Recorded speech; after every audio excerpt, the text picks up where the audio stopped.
अस्सलाम वालेकुम जी। ये Bush made in USA vacuum pump है। 100 क्यूबिक मीटर पर आवर इसका फ्लो रेट है और लेफर्ट मेड इन इटली इसके साथ मोटर लगी है। ये मोटर चेक कर लें, 2.7 किलोवाट की। वैसे अमूमन इनके साथ 3 किलोवाट 4 एचपी की मोटर आती है, लेकिन ये एनर्जी एफिशिएंट मोटर है। ठीक है जी। अभी मैं आपको इसकी परफॉर्मेंस चेक करवाऊँगा, सारी साइडों से इसकी कंडीशन चेक करवाता हूँ।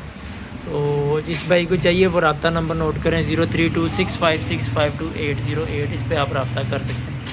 अभी ये माशाल्लाह चेक कर लें जी, ये देख सकते हैं आप।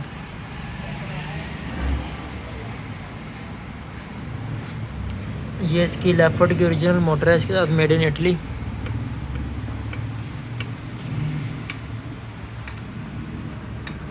ये गेज इसके साथ लगी हुई है।